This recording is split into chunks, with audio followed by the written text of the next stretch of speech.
Louvado seja o nosso Senhor Jesus Cristo, para sempre seja louvado. Vamos dar continuidade ao nosso curso de Cristologia. Vamos hoje apresentar o modelo que é conhecido como modelo trinitário ou modelo estético dramático de Hans Urs von Balthasar. Vamos rezar em nome do Pai, do Filho e do Espírito Santo. Amém. Ave Maria, cheia de graça, o Senhor é convosco. Bendita sois vós entre as mulheres, e bendito é o fruto do vosso ventre, Jesus. Santa Maria, Mãe de Deus, rogai por nós, pecadores, agora e na hora de nossa morte. Amém. Ó Maria concebida sem pecado, rogai por nós que recorremos a vós. Em nome do Pai, do Filho e do Espírito Santo. Amém. Bom, vamos abordar agora então esse modelo que o professor Hauck chama de estético dramático, e outros autores como Angelo Amato, como Gerhard Müller. Angelo Amato eu já apresentei para vocês, autor de um manual não traduzido ainda em língua portuguesa, Jesus o Senhor, de Cristologia. Ele é o atual prefeito da Congregação para a Causa dos Santos, enquanto Gerhard Müller é o ex-prefeito da Congregação para a Doutrina da Fé, foi bispo de Regensburg e professor insigne de teologia dogmática por décadas. Bem, então a Cristologia de von Balthasar é uma das mais originais e, ao mesmo tempo, uma das mais desafiantes para os teólogos, por causa da sua linguagem. Von Balthasar é um homem que cultiva uma cultura impressionante, de tal modo que Henri de Lubac, quando o conheceu em Lyon, onde ele esteve para Lyon, na França, onde ele esteve para dar prosseguimento aos seus estudos teológicos no Instituto Católico, ele chegou a dizer que von Balthasar seria a pessoa mais culta que ele conheceu na vida, né? A pessoa que com uma cultura, digamos, filosófica, teológica, literária, uma cultura geral extraordinária. É uma pessoa muito singular, sem dúvidas, de uma inteligência sui generis. Então é um grande desafio, porque, em primeiro lugar, ele tem um pensamento, um grande desafio para os teólogos, porque, em primeiro lugar, ele tem um pensamento muito original, mas, ao mesmo tempo, ele tem uma linguagem sofisticada, refinada, e, principalmente, ele tem uma obra que é colossal. A extensão da sua obra torna difícil todo estudo sistemático desse autor. Raramente você encontra alguém que conseguiu ler toda a obra de von Balthasar, né? E você encontra pessoas como eu, como muitos teólogos, que leram partes importantes da sua obra, textos, vamos dizer, exemplares do seu modo de pensar. Por exemplo, eu li a Teodramática toda, que é o núcleo da sua trilogia teológica, mas não creio que eu, digamos, não conheço certamente tudo do pensamento de von Balthasar. Fui introduzido a esse pensamento por alguns cursos que eu tive a oportunidade de acompanhar, mas também com as minhas leituras pessoais, com alguns trabalhos que a gente publicou também. Mas é sem dúvida um dos teólogos mais importantes do século XX. Só a sua trilogia fundamental, já que eu me referi a ela, ou seja, as obras que têm como títulos originais Estética, também conhecida como Glória, no texto em italiano está como Glória, Teodramática e Teológica, né? Só essas obras somam 15 grossos volumes, cada um ali com 400 páginas mais ou menos. Aí faça as suas contas, 15 vezes 400, nós já estamos aí com 6.000 páginas escritas. E uma série de outros volumes, opúsculos, livros traduções. As obras completas de von Balthasar são, na verdade, formam uma biblioteca, né? E o que se nota dessas milhares e milhares de páginas que von Balthasar nos deixou, e lembremos-nos, acho que eu já disse isso para vocês, que von Balthasar nunca quis ser professor de teologia. Ele sentiu a vocação eclesial, essa vocação à teologia, mas ele nunca quis aceitar uma cátedra nas universidades da Suíça ou de outros países ali próximos, como a Alemanha, tá certo?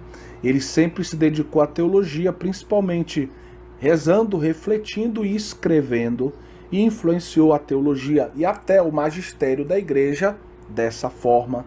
Vale a pena lembrar que ele é um autor que foi citado, enquanto ainda estava vivo, pelo Papa João Paulo II no documento Mulieris Dignitatem. E isso era realmente uma exceção na época. O Papa Francisco tem feito isso em alguns dos seus documentos, mas até João Paulo II não era comum que um Papa, em documentos importantes, citasse algum teólogo vivo. E ele o fez, e mais tarde, dada a amizade que unia também ao Ratzinger, o prefeito da Congregação para a Doutrina da Fé, Papa João Paulo II nomeou von Balthasar cardeal. Infelizmente, von Balthasar acabou falecendo alguns dias antes de receber o barrete cardinalício, mas ele não quis ser ordenado bispo, tá certo? Ele preferiu permanecer como presbítero. Pois bem, o que se nota nas suas milhares e milhares de páginas é uma teologia que anda lado a lado, com muita harmonia, com uma série de filosofias, com a literatura e até com outras ciências.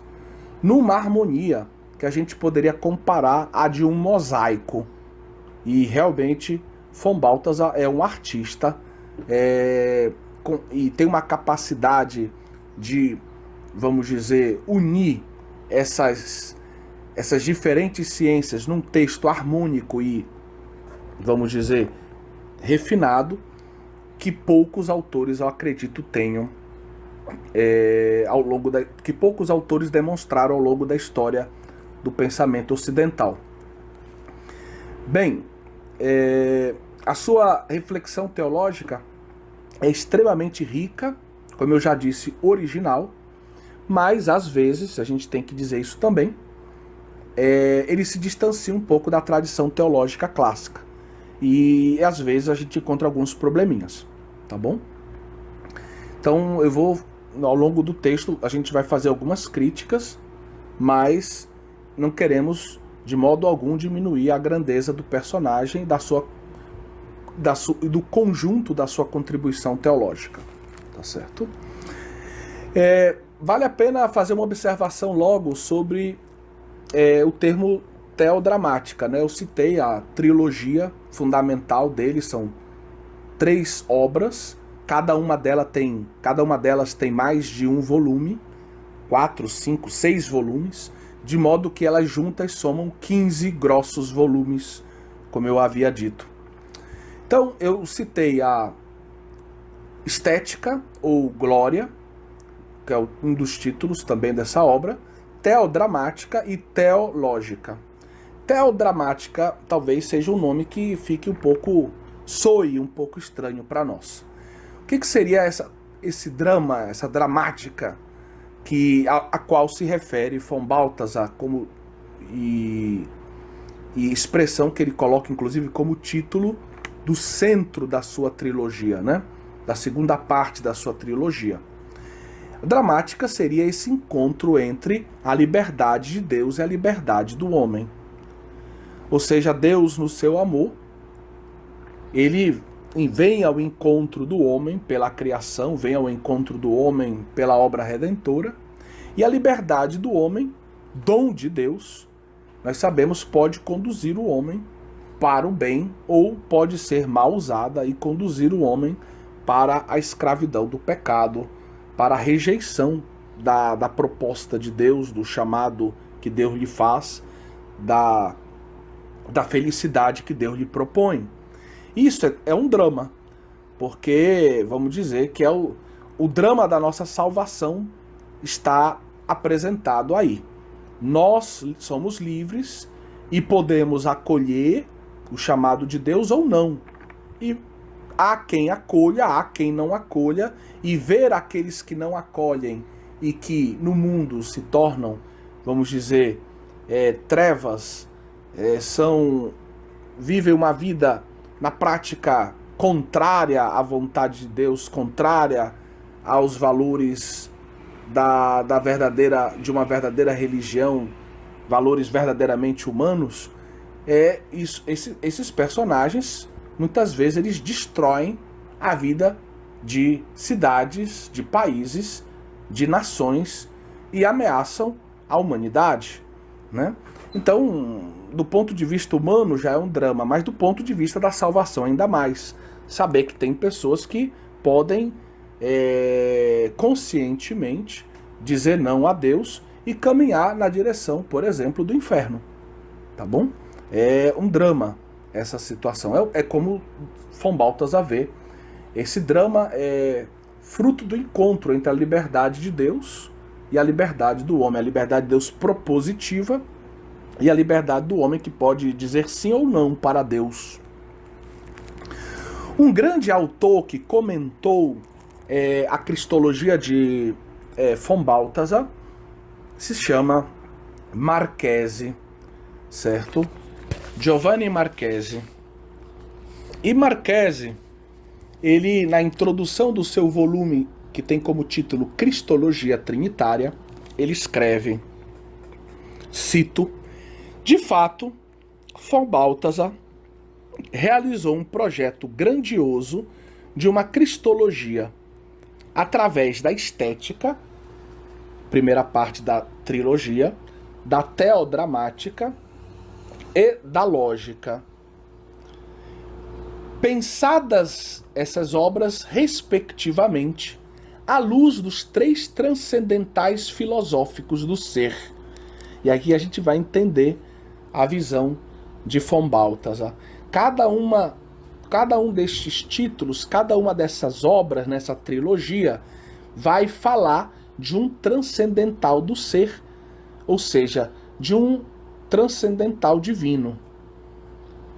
O belo, o bom e o verdadeiro. Bellum, bonum e verum, certo? Então, o belo seria a estética. O nome já nos ajuda a associar as duas coisas. A teodramática se referiria àquilo que é bom, à bondade de Deus, porque a liberdade de Deus, ela propõe ao homem, né, um caminho bom. A liberdade de Deus, sendo boa, ela vai propor ao homem sempre coisas boas. E o verdadeiro, a lógica, a teológica, é a reflexão sobre toda a verdade que se inscreve por detrás da história da salvação. Então, vejam que não são títulos aleatórios. A estrutura da sua trilogia não é aleatória, mas ele quer manifestar a beleza de Deus, a bondade de Deus e a verdade de Deus através dessa sua trilogia, certo? Aonde é que se encontra, vamos dizer, a parte mais importante da cristologia nessa sua obra? É verdade, recorda Angelo Amato, que a cristologia e a teologia trinitária estão em todas as partes da obra, certo? É como se fosse, vamos dizer, um fio condutor da obra. Mas a reflexão mais sistemática, se a gente puder dizer isso, porque von Balthasar, ele é um teólogo que ele não quer ser um teólogo sistemático clássico, ele quer ser original. E muitas vezes é difícil a gente compreender a estrutura sistemática do seu pensamento por causa da sua originalidade. É muita novidade juntas. né? E realmente alguns autores ou amam muito ou não gostam nem um pouco de von Balthasar, ele divide as opiniões. Então, a parte da trilogia onde se encontra uma reflexão mais sistemática sobre a cristologia e a soteriologia é a segunda parte, ou seja, a teodramática. No pensamento de von Balthasar, na lógica de von Balthasar, você diria, tem a primeira parte, tem a segunda parte, a terceira. Certamente a terceira tem a coisa mais importante, ele deixou para o final. Ou então você poderia pensar, a primeira deve dizer logo o mais importante, mas von Balthasar não pensa assim. Von Balthasar, ele coloca na segunda parte o núcleo da reflexão sobre a cristologia e a teologia trinitária. A primeira parte é como se fosse uma preparação estética, e a terceira parte é como se fosse uma espécie de corolário. Ou seja, a partir do que foi dito na segunda parte, vamos analisar todas as coisas, tirando daquilo que é o grande teodrama, né, as verdades da nossa fé, certo? A lógica da nossa fé. Então vejam que o raciocínio de von Balthasar é esse. Então o núcleo da cristologia e da soteriologia, que são como um fio condutor para toda a trilogia, se encontra na segunda parte, ou seja, na teodramática. O professor Manfred Hauck, na nossa apostila, recorda que Balthasar apresentou o modelo dramático como sendo o centro da sua cristologia. E ele cita justamente a obra, ainda não traduzida em língua portuguesa, ao menos que eu saiba, La mia opera ed epilogo, ou seja, a minha obra e epílogo. O próprio von Balthasar escreve um pequeno livro tentando explicar aquilo que foi a sua obra. E lá ele diz isso, que o modelo dramático, vamos dizer, é o centro da sua cristologia. Por isso, se você quiser entender a cristologia de von Balthasar, você tem que ler a teodramática. Foi por isso que eu a li, para conhecer a cristologia e a teologia trinitária. Ele recorda também, o professor Hauck, que a sua abordagem da cristologia é muito ligada também à estética, que como obra também às vezes recebe o título de glória. Pois ele crê que é pela beleza que o homem de hoje é atraído para poder conhecer a verdade e o bem. Então, para ele, aquilo que deve chamar o homem, especialmente aquele que não crê, o homem de hoje, que é muito superficial, que é muito atraído pelos desejos, pelos sentimentos, pelas suas paixões, é a beleza. A beleza ela é impactante, a beleza atrai, a beleza gera dentro do homem um desejo de possuí-la, de conhecê-la melhor. E por isso von Balthasar acredita que essa é a via. A teologia precisa apresentar a beleza e atrair assim o homem, e depois que atraiu o homem, ela apresenta, vamos dizer, o conteúdo da bondade e da verdade de Deus, certo? O bonum e o verum. Acho que deu para entender. Então a estética seria esse carro, vamos dizer, o primeiro momento da teologia para realmente conseguir atrair o homem de hoje, né? Von Balthasar, ele está aqui fazendo uso de uma frase de Dostoiévski que fala da beleza como via de salvação para o mundo, né? Como via de redenção para o mundo.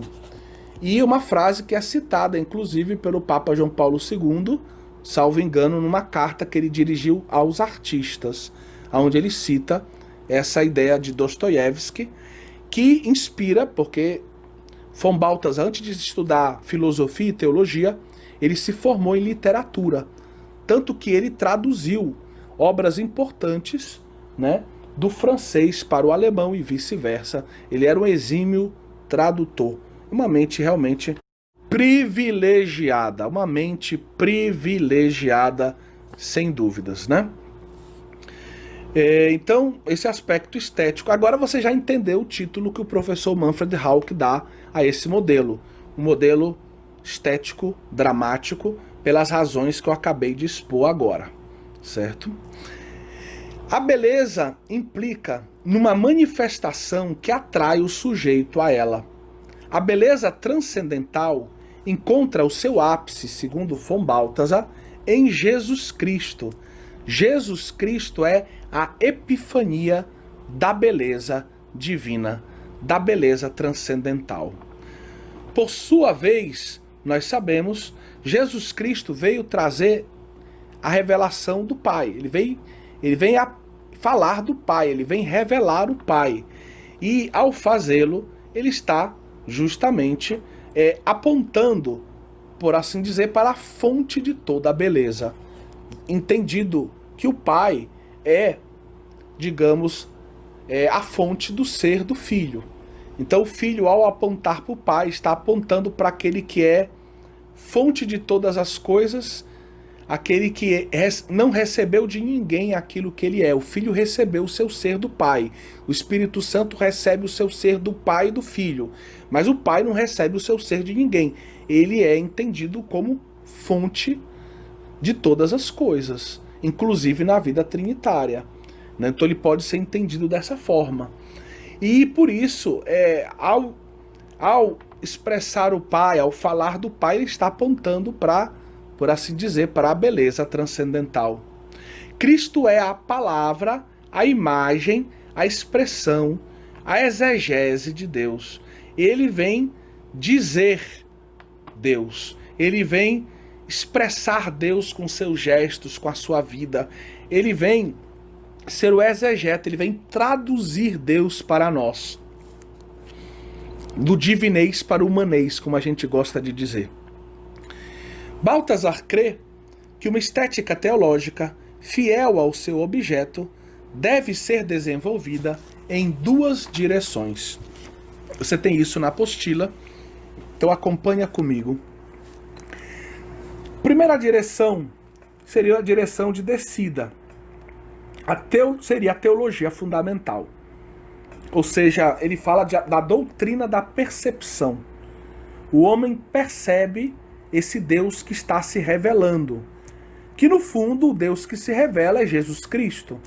Já antes da sua encarnação, nós falávamos disso, lá no nosso curso de introdução à teologia, ao se revelar por meio da palavra, de certa forma, Deus já está nos colocando em contato com o seu Filho eterno.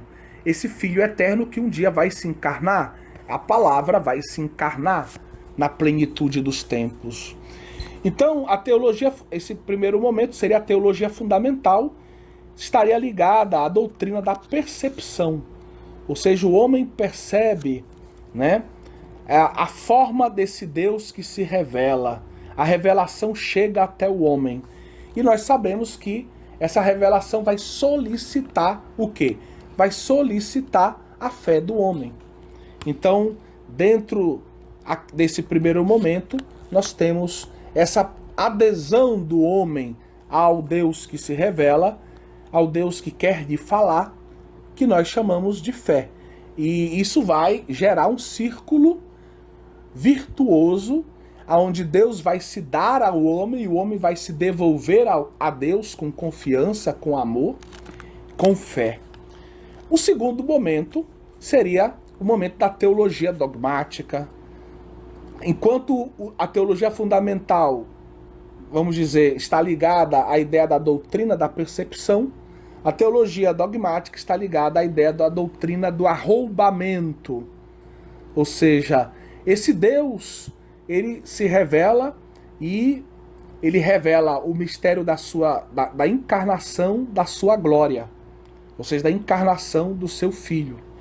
E esse Deus que se faz homem, quer que o homem se torne como Deus.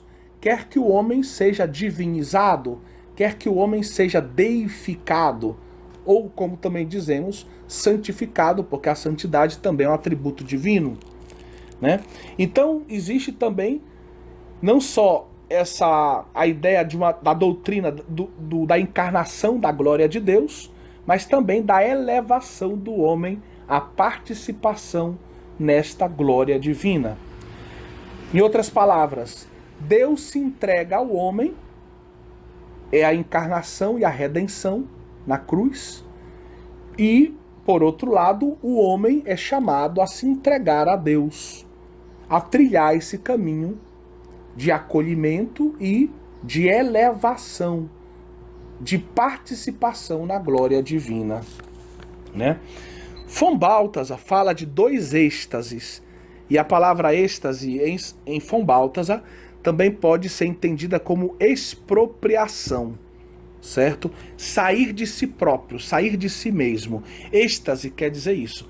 A ideia de que se você teve um êxtase, você saiu de você mesmo, né? Se você se expropriou, você saiu de você. Esse ex quer dizer sair de, né? Expropriação é sair de mim mesmo, do meu próprio ser, né? Então, o encontro, quais seriam essas duas expropriações ou dois êxtases? Primeiro seria o encontro entre o Deus e o homem, entre a revelação e a fé. É um êxtase duplo. Existe o êxtase de Deus na direção do homem, que é a revelação, e existe o êxtase do homem na direção de Deus, que é a divinização.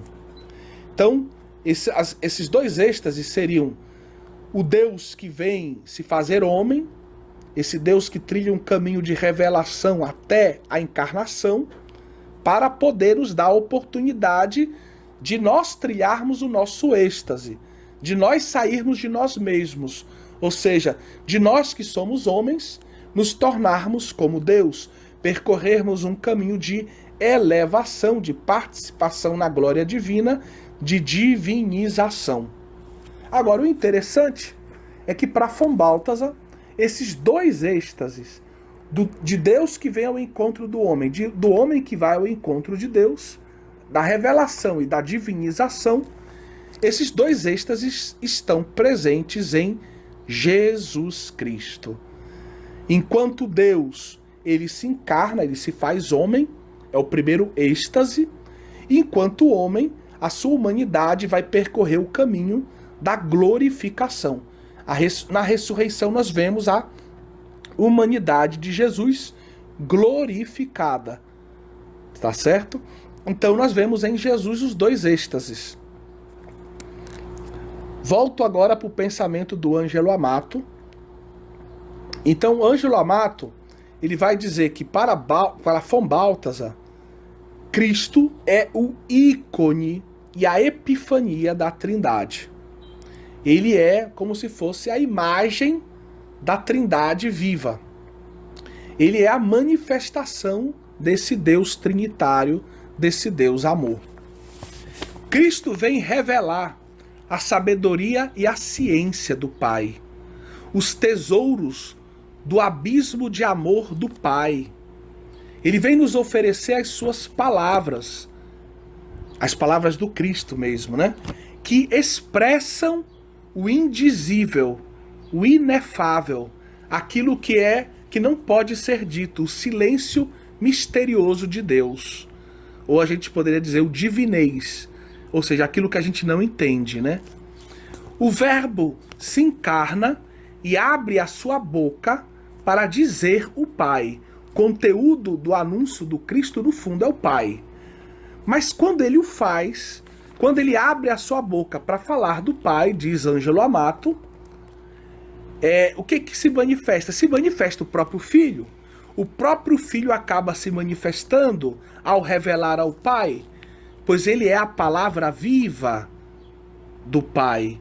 E ao mesmo tempo, ele é aquele que faz o discurso e que é o próprio discurso.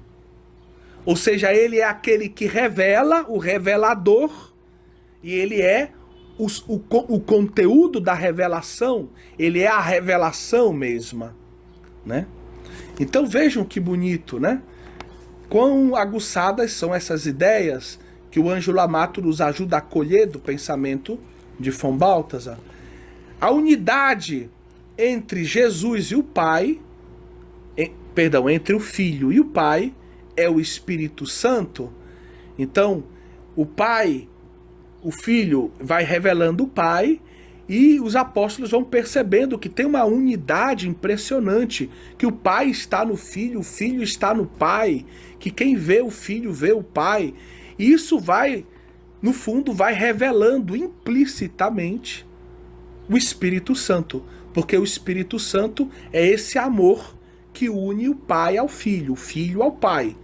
Então o Espírito Santo é esse amor que vai sendo revelado na sua missão, no seu ser unidade, ou como Agostinho diz, laço de amor entre o Pai e o Filho. Vai sendo revelado primeiramente implicitamente, mas em alguns momentos explicitamente nos evangelhos, quando Jesus fala do Paráclito, fala realmente do Espírito Santo que há de vir. Então Jesus Cristo, ele revela o Pai, revela o Espírito Santo e acaba, entendam, se revelando também, já que ele é aquele que faz o discurso, o revelador, e ele ao mesmo tempo ele faz parte do discurso, ele é o discurso, ele é a revelação. O centro da fé, da vida e do dogma cristão é Cristo, né? A teologia, ela tem como, no fundo, como objeto o próprio Cristo, né? É em Cristo que eu chego à Trindade, é por Cristo que eu chego ao conhecimento da Trindade, né? Então, Cristo, a teologia é crística, a experiência cristã é crística.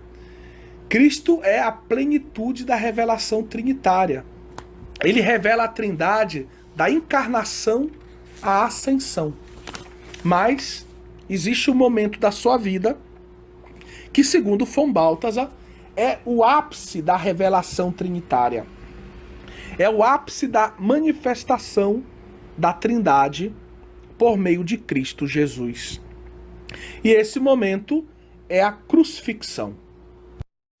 Cristo é a vida de Deus que vem até o homem, através da sua kenosis. Ele se esvazia, ele renuncia a si mesmo e se faz homem. E como homem, ele se torna obediente até a morte de cruz, para realizar perfeitamente a vontade de Deus e para ter a sua humanidade glorificada. Em Cristo se encontram simultaneamente o movimento de Deus que se revela ao homem, que oferece a sua palavra ao homem, que se abaixa na direção do homem para revelar o seu amor, revelar a sua misericórdia, revelar o seu plano de salvação. Mas, ao mesmo tempo, em Cristo também está presente o homem que oferece a Deus a sua vida, que percorre um caminho de glorificação.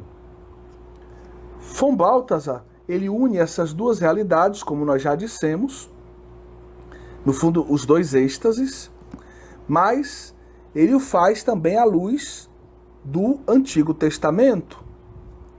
Ou seja, esse primeiro momento, Deus que vem ao encontro do homem, é Deus que se revela por meio da palavra, a palavra como mediação. E o segundo momento, o homem que se oferece ao Pai e vai ser glorificado pelo Pai, esse homem que se oferece ao Pai em sacrifício, sai de si mesmo, se entrega ao Pai num amor que no Antigo Testamento encontra vamos dizer, uma forma preparatória, uma espécie de profecia no Deutero Isaías, na segunda parte do livro de Isaías, pois lá se fala do servo de Yahvé, o servo sofredor, que é um mediador também, um mediador expiatório, alguém que vai se ofertar ao Pai para expiar os pecados do mundo. Então Jesus Cristo seria ao mesmo tempo a palavra que se revela e o servo sofredor que se oferece ao Pai. O servo sofredor que morre oferecendo a sua vida ao Pai em expiação dos pecados do mundo. Tanto a ideia de palavra quanto a ideia de servo sofredor falam de mediação, como nós vimos no Antigo Testamento. Na abordagem que von Balthasar faz, digamos, da sua cristologia trinitária, ele concorda com Karl Barth. Karl Barth era um grande teólogo protestante, contemporâneo de von Balthasar, suíço como von Balthasar, e ambos moravam em Basileia e se encontravam e escreviam e se incentivavam, por assim dizer, na sua obra teológica. Não concordavam em tudo. Karl Barth, por exemplo, escreve uma obra contra a ideia de analogia entes, que é própria da teologia católica, e von Balthasar responde escrevendo uma obra onde ele Karl Barth fala de analogia fidei, uma analogia à luz da fé, e Karl Barth fala isso, e von Balthasar vai responder a Karl Barth dizendo: não, se pode sim falar de uma analogia baseada no ser. A analogia entes da tradição católica está correta, né? Então eles discordavam muitas vezes, mas eram bons amigos, viviam um ecumenismo teológico bem interessante, mas questionado por alguns autores mais tradicionais, por assim dizer. Então ele concorda com Karl Barth porque ele enfatiza que a revelação vem do alto. Tudo começa no Deus que se revela. A teologia, ela vem do alto, a teologia do alto, cristologia do alto. E aí você já está lembrando do que a gente falou de Karl Rahner, que propõe uma cristologia do baixo, na sua reviravolta antropológica. E sim, é verdade, von Balthasar, ele conhece a obra de Karl Rahner. No início eles são companheiros de companhia de Jesus, né? Ou seja, os dois são jesuítas. Von Balthasar depois deixa os jesuítas para se dedicar ao seu projeto original de teologia, porque ele começa a se aproximar também de uma senhora casada, médica, também da Suíça, que tem locuções interiores, uma mística, e esse contato dele com essa mística vai, vamos dizer, enriquecer muito a sua teologia, vai abrir horizontes para a sua visão teológica. Já já a gente vai falar dela aqui nessa aula. E isso vai ser muito questionado pelos jesuítas, porque ele estava mais fora do convento ou da casa dos jesuítas do que dentro.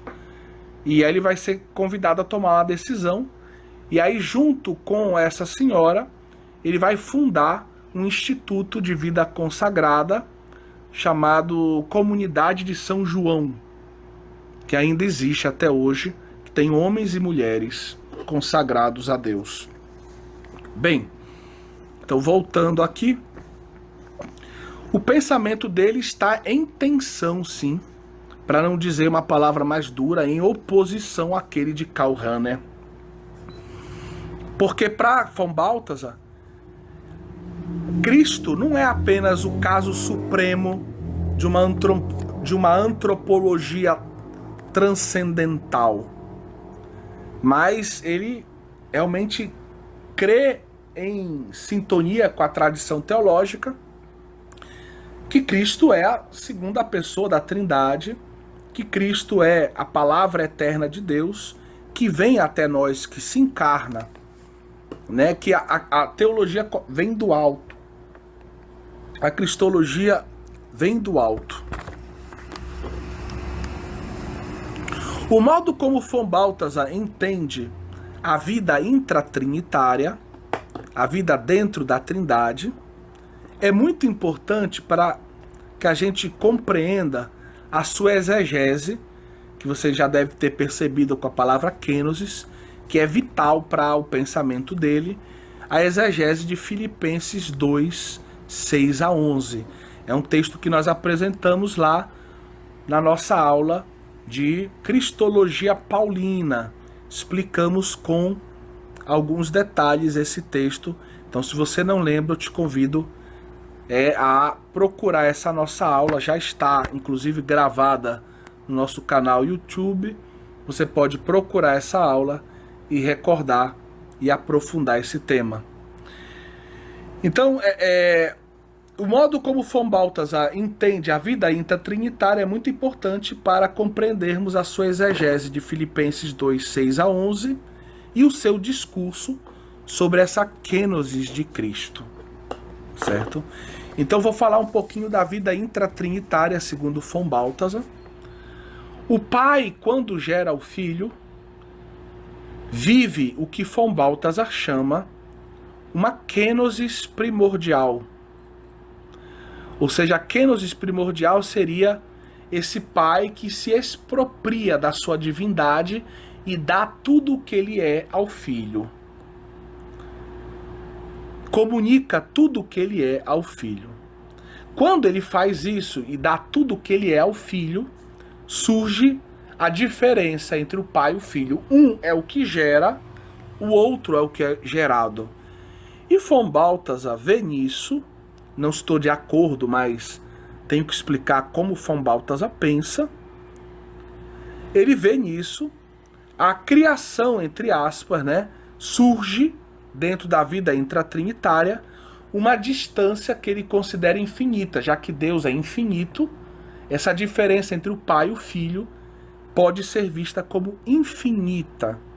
É a diferença entre o eu do pai e o tu do filho. Esta distância ou diferença é, segundo von Balthasar, a origem de todas as distâncias, de todas as diferenças que existem no mundo criado. Ou seja, no mundo criado existem muitas coisas diferentes, existem muitas distâncias ontológicas. Tudo isso seria, na verdade, um reflexo na criação dessa distância primordial, dessa diferença infinita, inicial, por assim dizer, entre aspas, entre o pai e o filho. Fruto da kenosis do pai, ou da kenosis primordial. Inclusive, von Balthasar chega a dizer que no mundo criado, a distância que existe entre o Deus e o pecado, entre Deus e o inferno, também seria um reflexo dessa distância infinita. E aí, muitos criticam o fato de que ele associa a distância entre Deus e o mal, Deus e o inferno, à vida intratrinitária, porque pode parecer que ele está colocando, por assim dizer, projetando dentro da vida intratrinitária a distância entre o céu e o inferno, a distância entre Deus e a maldade do diabo e a maldade do inferno, certo? Então essa é uma crítica que às vezes recai sobre a sua obra. O pai e o filho, então, eles sopram juntos o Espírito Santo, e o Espírito Santo ele vai preencher essa distância infinita, por assim dizer, porque ele também é infinito. O Espírito Santo vai ser essa ponte entre o pai e o filho, esse laço de amor infinito entre o pai e o filho. Claro que aqui nós estamos diante de uma linguagem quase poética, uma linguagem analógica.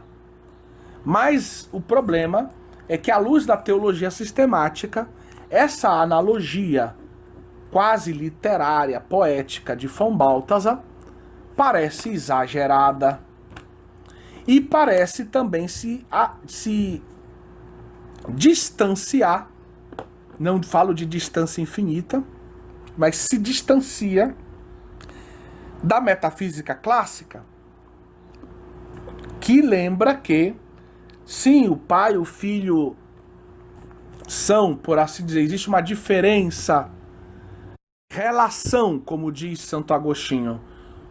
Tanto que Santo Tomás de Aquino vai dizer que na Trindade, cada pessoa é uma modalidade, uma relação subsistente, melhor dizendo, relação subsistente. Então existe uma diferença, certo? Entre o pai e o filho, uma diferença de relação. O pai é aquele que gera, o filho é aquele que é gerado. Mas a metafísica clássica nos ajuda a compreender que o pai e o filho têm uma mesma substância. Então, será que eu posso falar de distância, de diferença infinita entre o pai e o filho, se os dois são consubstanciais, como diz, né, o credo niceno-constantinopolitano? E aí mora, digamos, uma crítica muito forte que a gente pode fazer ao pensamento de von Balthasar. Ele exagera na analogia e essa analogia o leva para muito longe da metafísica clássica. Ele parece esquecer o conceito de consubstancialidade. Pois bem, voltando ao pensamento intratrinitário de von Balthasar, quando o filho vê a distância infinita que o separa do pai, certo? Eles vão depois soprar o Espírito Santo vai preencher essa distância, porque é infinito, como eu já expliquei. Ele experimenta, quando ele vê essa distância infinita, uma espécie de abandono, ele se sente longe do pai. É como se ele se sentisse abandonado pelo pai ao ver essa distância infinita. Ele experimenta uma certa pobreza, ele experimenta quase que uma espécie de sofrimento, certo?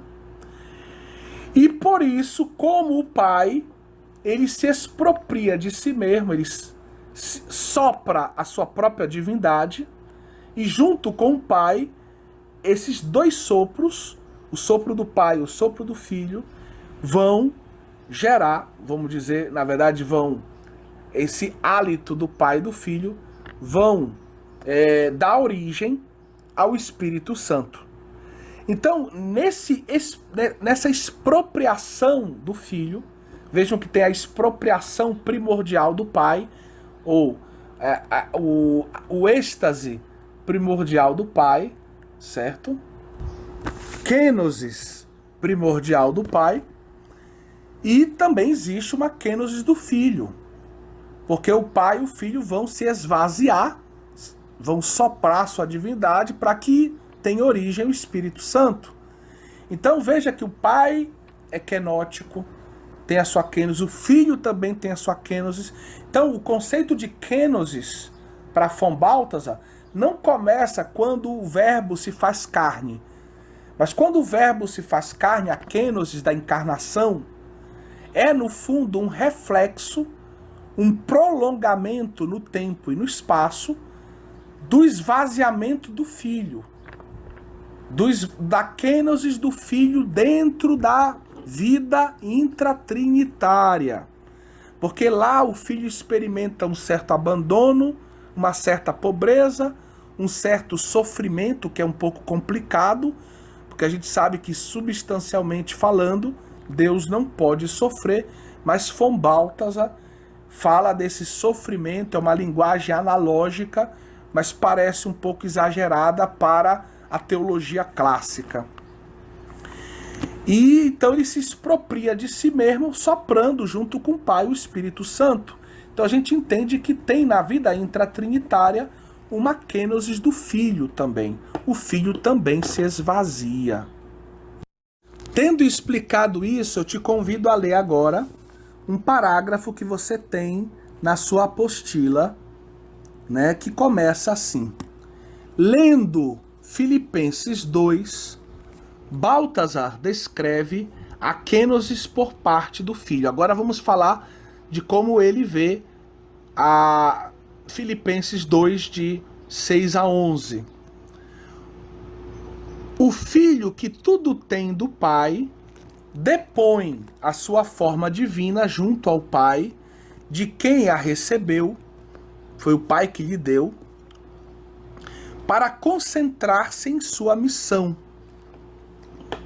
que é a salvação dos homens, a fim que o efeito seja o seu abandono por parte de Deus na cruz. Ou seja, o Filho, ele quer na cruz manifestar o máximo abandono possível. Ele quer na cruz estar o mais longe possível do Pai. E é por isso que ele abre mão da sua divindade. A sua kenosis na encarnação, a sua kenosis de obediência até a cruz, faz com que Jesus na cruz possa, totalmente esvaziado de si mesmo, receber todo o pecado, toda a maldade, todo o inferno, tudo que existe de ruim, se tornar tudo o que existe de mal, de ruim, porque ele se esvaziou completamente.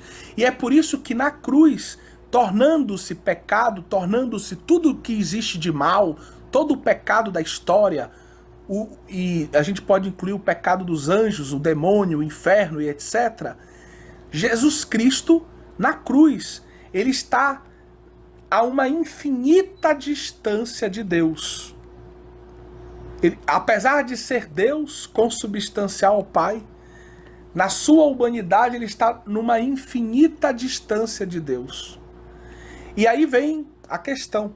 Para Von Balthasar, essa infinita distância entre Deus e o crucificado é uma manifestação, uma epifania, revela a infinita distância entre o Pai e o Filho, vamos dizer, no movimento da geração, no ato da geração dentro da Trindade, certo? Então essa distância infinita, ela entre o Deus e o crucificado, ela permitiria que se acolhesse nessa distância tudo que existe de mal, tudo que existe de ruim, inclusive o próprio demônio, o próprio inferno, né? Então ela revelaria, como o parágrafo continua a dizer, a diástase, essa distância entre o Pai e o Filho no Espírito Santo, no interior da essência eterna de Deus. O parágrafo seguinte eu leio: nesse trecho apresentado e em muitos outros, Von Balthasar coloca as realidades negativas, como a cruz, o pecado e o inferno, em Cristo, e parece apontar para a vida intratrinitária como origem dessas distâncias que existem entre Deus, o pecado, entre Deus, o inferno, entre Deus e a maldade. O que seria muito perigoso, evidentemente, né? Bom, vamos dar um passo adiante.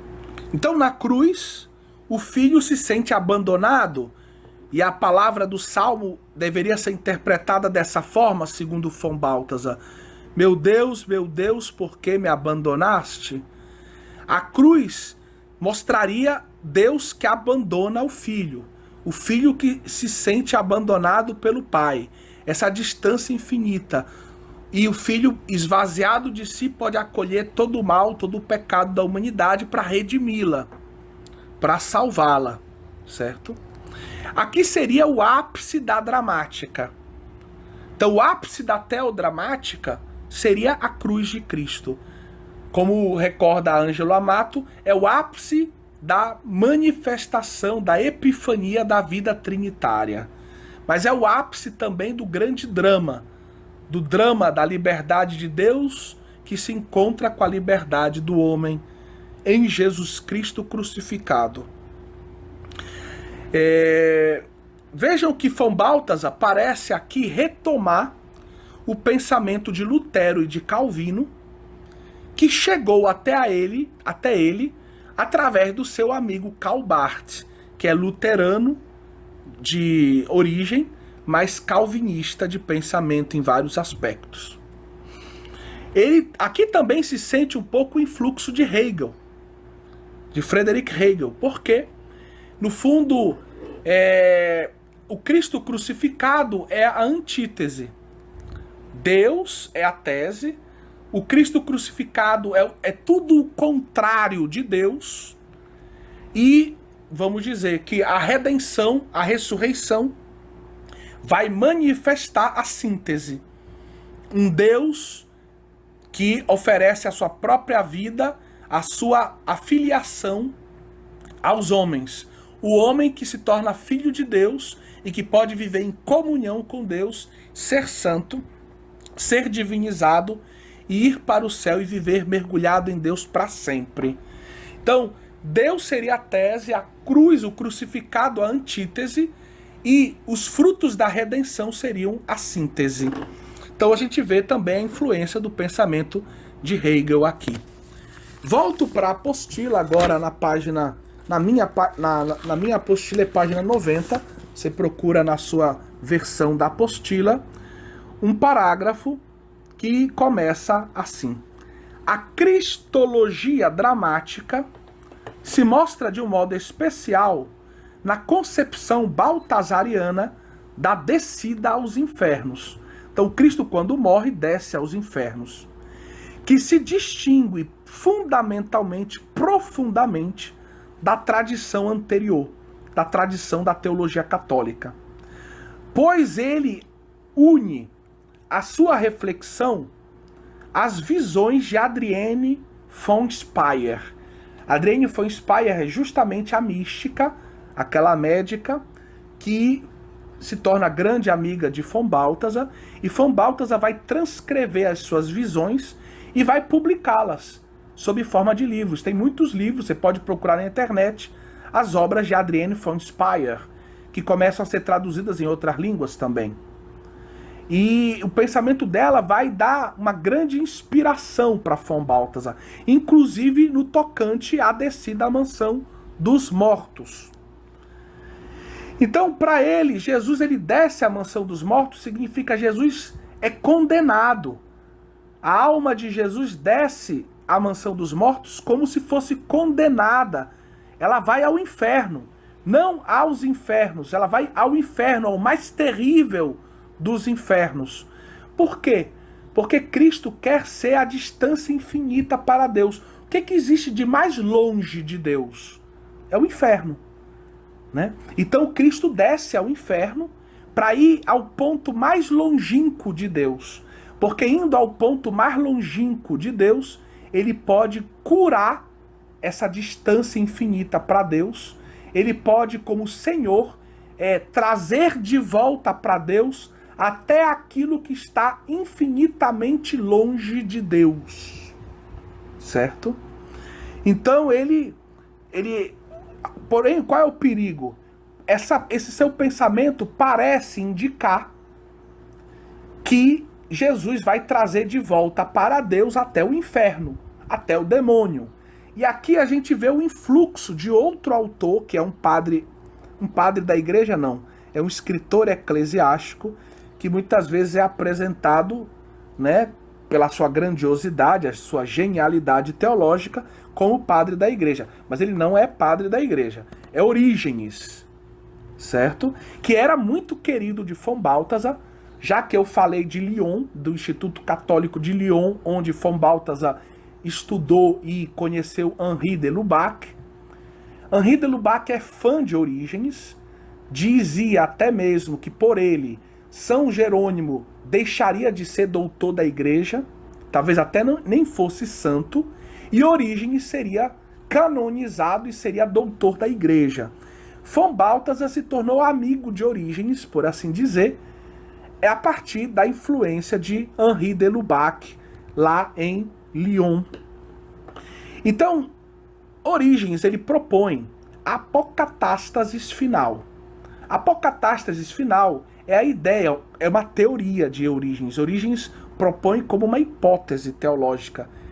Tá certo? Isso. Ele diz que no final dos tempos pode ser que todos se convertam, inclusive o diabo, e tudo volte para Deus e em Deus encontre a bondade, a felicidade eternas. Certo? Von Balthasar aparece na mesma direção. Inclusive ele escreveu um opúsculo sobre a esperança cristã que parece trilhar o mesmo caminho de Orígenes. Ele foi muito criticado, depois respondeu às críticas com outro opúsculo, mas as críticas continuaram, né? Ele parece um pouco ter a esperança de uma apocatástase final, que não tenha ninguém no inferno e que todo mundo se salve no final. Então, isso bate com essa ideia de Cristo que desce aos infernos para assumir a distância, a maior distância possível para Deus e trazer de volta para Deus todas as coisas. Recapitular tudo, se tornar cabeça de todas as coisas e trazer de volta para Deus todas as coisas, inclusive aqueles que estão no inferno, certo? Então esse ponto da sua obra tem uma famosa obra também sobre a Páscoa, que fala dos 3 dias da Páscoa, onde ele desenvolve esse pensamento. É uma obra que eu li com muita atenção durante uma Páscoa, quando eu estava na teologia. É uma obra muito densa, bonita, mas tem esse problema que não é pequeno. Bom, estamos caminhando para uma conclusão sobre o pensamento de von Balthasar.